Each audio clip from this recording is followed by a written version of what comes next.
I was born in Stark County, Ohio, in Canton, Ohio, which really isn't all that far away from us. And by sort of fortune or the way life has gone, I have basically lived around Northeast Ohio my whole life.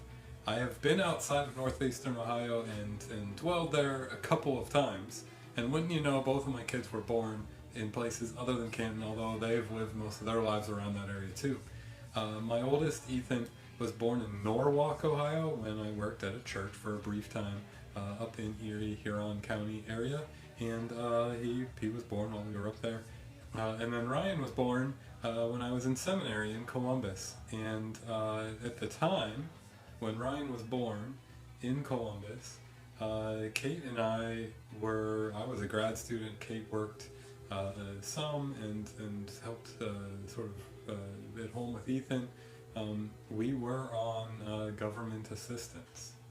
Kate and I were on government assistance, and that helped pay for her care and for Ryan's care through the pregnancy and birth, and I've always remembered that. At various times over the whole course of my life, I've benefited from people's care, from people's benevolence, gifts, kindness, allowing me to live with them or stay with them. This has happened throughout the whole course of my life. Just the other day I was thinking back over all of that, and I was thinking about how I have probably taken more aid than I've ever been able to pay back. And between you and I, that has weighed heavily on my mind at times. I sometimes think about one of my hopes or plans for a life well lived, and I guess my hope or my plan for that would be to add more than you take, to offer more than you use, and in some ways thinking back over how much aid I've been reliant on, I don't know that I'm paying back more than I've ever gotten. Good morning, good afternoon. This is Preparing for Sunday, where you and I take a look together at the upcoming Sunday's scripture text. This is for Sunday, October 22nd, 2023. This is Lectionary 29, Year A. It's the 21st Sunday after Pentecost, and the Gospel is Matthew 22, 15 through 22. And at this point we have advanced together in this year of preparing for Sunday through the lectionary cycle, and have really moved most of the way through the Gospel of Matthew. We've done that together this year. We've done that in a pretty focused way in these Preparing for Sundays. In the last few weeks I've talked about how we've moved now through 3.5, I'll call them 3.5 parables. That half is that last week was actually sort of two parables pancakes together in an almost unnoticeable way. We've moved through 3.5 parables in the last few weeks. All of these were parables about banquets and vineyards. They were about feasts, celebratory provision things, God's kingdom in our midst that provides, whether it be a feast or a vineyard. And then it's about those parables have been about the subsequent behavior, the subsequent response or reaction of God's people when they it's made clear to them that God's vineyard, God's feast is in their midst. What behavior, what actions, how do they respond? The last 3.5 parables have been about that. We now move away from a parable, and we move into instead this sort of, let's call it, it's not in a courtroom, but let's call it an almost courtroom drama. And it's almost like Jesus as Columbo. That's an old reference, don't know if you get that. It's Jesus as Perry Mason, they're another old reference. Jesus is the Lincoln lawyer, maybe a little newer one, which is just this sort of courtroomy, this doesn't take place in the courtroom, but it's these sides in an almost courtroom dialogue, and Jesus being this crafty lawyer when it comes to being asked questions and getting the process of people, the public opinion settled. And so what we get here this week is the pay unto Caesar what is Caesar, and unto God what is God's, which is a foundational, vital piece of Jesus' teaching. And we get at the tail end of these parables, and it tells us that these parables, and they have been political. By political, I mean they have been involved in the governmental dynamics of their day. They've been involved in the good of the people dynamics of their day. And we know that because that's been hinted at in each of the parables preceding this. But we especially know it how, as soon as they end, we get this question about taxes. In the Gospel of Matthew, everything has ramped up. It was Jesus coming, being a sort of questionable guy to the Pharisees and to some religious leaders, because some of the stuff he said felt a little off. When John the Baptist dies, and let's say about halfway through the Gospels, Jesus' Jesus' approach shifts, and he becomes much more feisty. We get the triumphal entry after that, which has to do with taxes in the temple a little bit. We have these parables now that have to do with God coming in our midst and not taxing, giving, providing, and then all the characters in the story having trouble with how provisional God is and wanting there to be some government, and now we get that grounded all down into this tax question. In the story, the Pharisees and now the Herodians in this part of the story are trying to get Jesus to slip up so that they can get him in trouble. And what better way to do that? They can't get him in trouble theologically. That's sort of a semantics thing. Let's get him in trouble politically. Let's get him in trouble with the government, like taxes. Get in trouble with that and the IRS will crash down on you. And so that's what they're trying to do. They're trying to get him in trouble. Jesus got feisty. They're getting feisty back. And these parables have been attacking. They've been inside the temple, shared with temple leaders. They know it's about them. And so they try to trap him with these questions about taxes.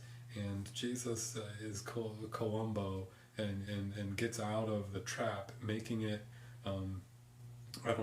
almost ludicrous that he'd even be in trouble. Now we know the story doesn't permit him to get off the hook, and God, has a mission here.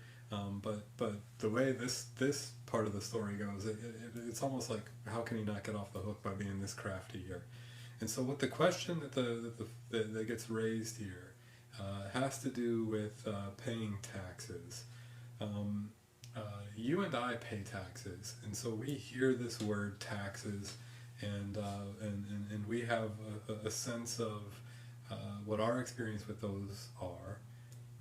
Our experience with this cannot identify with what is actually happening in this story. So just to be clear, that we can hear this discussion about taxes and identify with it is what makes this compelling. It makes our ears turn on, because taxes are an issue that affect us even to this day. The sermon will cycle right on that topic, and we'll see how you feel about that. I have no business talking about taxes, and I'm going to. So that ought to be fun. But really, this is not taxation like you and I identify with it. This is a head tax on Jewish males that is being levied by an occupying power, by a conquering power. The closest analogy that I can sort of identify, maybe kind of safely put together with this, is maybe the Boston Tea Party. No taxation without representation. We're angry, you tax this tea all the time, so we're going to throw it overboard or rebelling.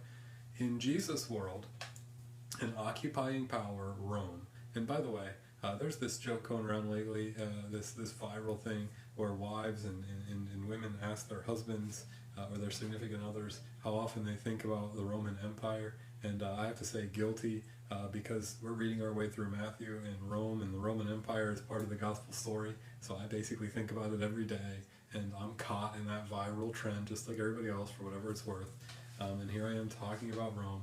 Rome is an occupying power. They are not Jewish. They do not honor nor respect nor necessarily pray to Yahweh. to the God of the Israelites. They don't respect their religion because they kind of let it happen to throw them a bone, but they put heavy modifications on it to keep people in line. This is a occupied territory, and part of that occupation involves a head tax on all of age males, and that is the tax that they are talking about here. That's the tax that's been talked about other places in the New Testament. It's the most controversial one because, if I'm going to be taxed for, if I to walk in my shoes for a minute, if I'm going to pay a tax to keep my library open, I'm in general okay with that because I benefit from and participate in my library and its work in my community. Schools, my kids go to school, so when I'm taxed and I can say, hey, my money is going to pay to my kids' education, or the road in front of my house, or things that I use, I can understand that. I can still get upset that maybe they don't use it the way I would, which is an American right? And I can talk to people about that. But in general, my taxes that are levied where I live go to things that I'm using and benefiting from. I do not pay what I would call a head tax, a sort of random tax for the right to breathe, to an occupying power. And that's the tax they're talking about here, which inflames people. This is not a tax to provide health care for someone who needs it, and that's inflaming enough. This is literally a tax to pay for the occupying powers' military might. They're using their might to pay for itself. And so this is also, that Roman soldier that's in the temple that's making everybody mad by his presence there, because he's keeping everybody in line and not letting them do what they want, is being paid for by this tax. And as you know in the Gospels, there's tax collectors, and sometimes those are Jewish folks who align themselves with it. If I can't beat them, join them. They might be an occupying power, but hey, I gotta feed my family, so I'm gonna work for them. That's why tax collectors are hated. This is a real problem in terms of anger and frustration, and the idea of are you for the government or are you against it? These folks are trying to get Jesus to say things that makes it easy for them to put him to death. They're trying to catch him in this court case in a moment where he can convict himself. This is closer to the Boston Tea Party, where no taxation without representation, where Americans threw that tea over the side there in Boston. Now the biggest difference is that when Matthew was written, the Jewish revolt had lost. So this is sort of like the Boston Tea Party if the ensuing war was lost. That's how aggravated the people would be. It's hard to even talk about that. So imagine in the Revolutionary War, we do the Boston Tea Party, we fight the war, people die, and we lose, and the tax is still being levied. How frustrated you would be. That's getting to where we're at in this text, and the how desperate these people are to keep Jesus sort of in line. They don't like the Roman power per se, but they really don't like being questioned or challenged by someone else either. They might not like the Roman people, but they don't like Jesus, talking about the Sabbath and the way he talks about the temple, because that's their livelihood. And so they're trying to get the party that they don't like, the Roman party, to, even though they don't get along, to be the tool they use to get rid of this guy that's annoying them, if all that makes sense. And that's what's coming up in this tax question. In this story in Matthew, we get these people called the Herodians who pop up for the first time. Herodians, in an easy sort of quick way to talk about that, are supportive political Jewish leaders. They're not necessarily religious, and they're supportive of Rome. Rome has set up a puppet Jewish government, and the Herodians are fine with that. They're usually the ones that Rome's saying, hey, you can make a little bit of money, we'll set you guys up. So they're kind of supportive of the Roman overseers occupying power. The Pharisees are non-supportive religious leaders. They do not support Rome because Rome is keeping them from their power and is keeping them from their religious practice. And in the case of this story, the Herodians and the Pharisees are now working in conjunction to eliminate a commonly held nuisance, which is Jesus. And, that is a loaded thing when God, I could name this, when God is a nuisance. because this is Jesus, this is God's Son, and God is a nuisance. And when God is a nuisance, it's that voice in your head sometimes that says, all people should be cared for properly. And there's rules, there's God's law, there's God's ideas of mercy and justice. And that voice in our head is, I should give to other people better care than I myself have used up. These obligations. And God can sometimes be a nuisance like that. What that is meant to do for you and I personally, as the audience of Matthew, is to drive us to God for mercy. Because, God offers this free gift of grace, this mercy, this love for us, but it doesn't mean anything if it's just floating out there. And so God has these rules, these obligations that drive us back to the courtroom where God's going to say, you know what, I love you, I am not going to punish you the way you deserve, even though you're guilty. So there's just a lot of stuff to sort of be swept up in here. One of my favorite parts of the story is that it's sort of like Columbo or Perry Mason or whatever. Jesus says, bring me a coin, which means that Jesus himself, if you really want to read a lot into that, doesn't have the coin on him. Who hands it to him? It appears in the story that like the Herodians potentially, or the Pharisees, the coin is inside the temple handy, and that is automatically then condemned to the very people who have asked the question. And Jesus is kind of playing naive in some ways, but he's definitely playing a nuisance too, because by having to ask for the coin, he's already saying, I live a certain way, where and for you and I, that isn't talking about not paying our taxes. This isn't talking about rebelling against our government.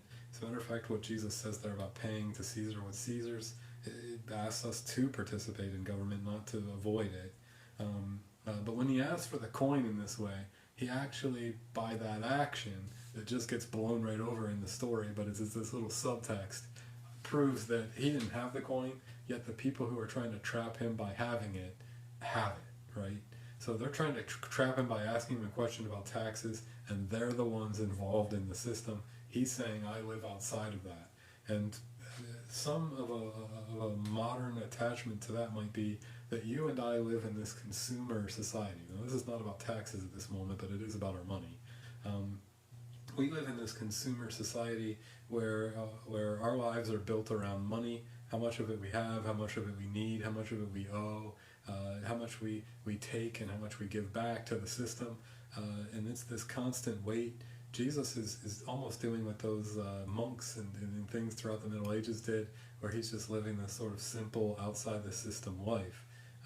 He, I would assume, had to pay the male head tax anyway. I mean, I assume he had to pay that. I would assume that if he hadn't paid that, the Pharisees and the Herodians wouldn't be after him, because they would know Rome would get to him eventually. So I think Jesus used coins, but by not carrying him around all the time, he's kind of, or maybe they're highlighting that he hasn't paid it, I don't know. By not having it on him, he's kind of saying, my worth, my identity is not wrapped up in money. And that is a profound statement that is at the heart of this week's sermon, and is really at the heart of what it would look like for you and I to live transformed lives for the better. All of the gospel is about God's transforming work in our lives so that we may have better existence. God wants us to live the best possible existence. We're sinful and a lot of things happen to us, and one of the things that we are the worst at is that we willingly sacrifice the wherewithal, the power God gives us by God's Spirit. We willingly sacrifice it just to be really good consumers. Hey, am I paying back properly all the things that have been given to me? Everything is a ledger, and when we live on the ledger, it's attention and it's stress and it's emotional energy spent on things other than what God has raised us to give it to. I'm not saying we don't pay taxes, I'm not saying we don't participate in that, but who we are is not defined by the taxes or the consumer thing, but too often we let it be. What really this is about is that who you and I are are made in God's image. And that's a citing of that Genesis creation story, and where God says, "Let us make them and make him in our image." And so, he's really not participating in taxes the way the Pharisees and Herodians are. He really is using the Bible, the scripture that they share, better, and he's not getting himself necessarily in trouble because he's saying, "Go ahead, pay the tax. It's something you should participate in." But then he's saying, "Give to God what's God's," so he's still not saying anything theologically angering, which of course angers the Herodians and Pharisees, that they're outsmarted by him, makes them even more angry. And really what you have here in this story is that Jesus' crucifixion doesn't happen because he's a bad theologian and they catch him. It happens because he's a good theologian, and his theology is better than other people's who are supposed to be the leaders in it. He's basically killed for the convenience of people who want to live the life they are currently leading, and they don't want anything to change. And in that way, God is sort of a nuisance.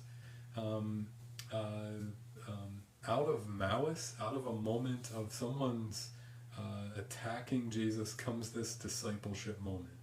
Out of this moment of the Pharisees, the Herodians, evil doing or conniving and political scheming, and God does this timeless teaching of giving to Rome what is Rome, and giving to our government what's theirs, and giving to God what's God's. The problem is, we hear this, we like it, we just don't do it. We still pay our taxes, and we understand that, we don't stop that, but we seldom let who God calls us and names us be what defines us. See, what you and I do is we identify ourselves so much with the tax problem that we're taxpayers first, and then on Sunday mornings for about an hour we're religious people. Whereas what Jesus is saying is you're a redeemed person who pays taxes, and we don't live that direction. And so this is a bit of a wake-up call, and it's a bit of another challenge. And out of this malice, God's being a teaching, but a little bit of a nuisance, and this is meant to be a nuisance. I'm going to talk to you about some tax issues locally here on Sunday, and it's amazing how easy we get fired up by that and then lose the thread of who we are and who God calls us to live. The transformation Jesus is looking for here is being a person of God before we're a voter or a taxpayer, being a person of faith, a child of God claimed by God first, and then having that be how we interact with our taxes or our paychecks, and that's just the thing we know. We know that as Christians, and that's how we're supposed to behave. We just don't do it. This is Jesus really real artistry. Is Columbo an idiot, or is he an awesome artist of the law? That's the question that's going to be asked, and that's sort of the question of Jesus. Jesus is an artist here, and in that, I try to find some relief from this payback problem that I started off with, where I'm constantly like, hey, I've taken a lot of aid from the government, from institutions, from individuals to get to where I am today, and do I do enough to pay them back?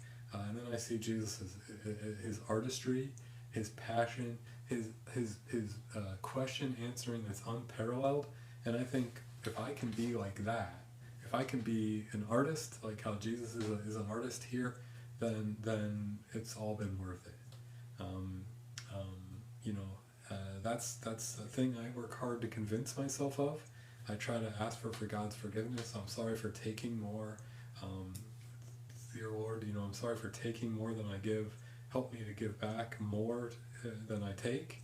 But gracious God, help me to not lose so much time counting the money and the taxes and the consumer system and the ledger that I forget to live as you made me, joyously and being there for people when I can. Don't let me be so worried about the ledger that I miss the moments when it's time to actually pay back the ledger. So a fun text. I like this better than parables because it's way more direct. I love that it involves taxes. It gives me a practical thing to talk about, and it gives you a compelling thing to think about. This line where Jesus says, give to Caesar what is Caesar's and give to God what is God's, is famous. We all know it. The transformation that needs to happen to us when we gather, though, we sit in front of this text, we prepare for it, and then we gather for worship and we hear it again. The transformation that needs to happen is that we actually need to live this. We need to live in freedom from the payback system and into being people of God who God names us first, and letting that be enough. So you and I need a transformation here away from our bad habits of paybacks and ledgers and into actually being who God is setting us up to be. That's how we give back to God. When I pay my taxes, I do that as a person of faith. How I decide whether a tax is good or not is a thing that I decide by what I believe God is up to first. I think about what God would do, what God's actions would be on that issue before I think about arguing over the tax or the issue. And that's then a lifestyle. And it's a transformation in the lifestyle that I think we're all called into, which we will sit ahead of and think about more on Sunday. This one kind of hits home because we understand what it is to pay taxes, but it hits hard because God is a bit of a nuisance here. Pay to Caesar what Caesar's, pay to God what is God's. We don't do this very well. And so again, we're kind of challenged here by Jesus' way of life, this countercultural, to be, we can't be completely countercultural like Jesus, but hey, can we be a little better at being about who God makes us instead of who the world calls us? And if we can, where God can redeem us like that, our day, our week, our lives are going to go better. That's God's gospel. It's going to be a redeemed living where we can be where God can power us into transformation, right? So there's the text. A little bit more fun than the parables, to me at least, and we'll see where we go with this. I'm looking forward to joining together with you Sunday, and I'm sure this is a text you've heard before. So I think, I hope that this has made you think about it a little bit, and let's see how this goes when we gather together and have this scripture read for us in worship, and let's see where the Holy Spirit takes us. Thanks again for joining me, and I look forward to seeing you Sunday. See you soon.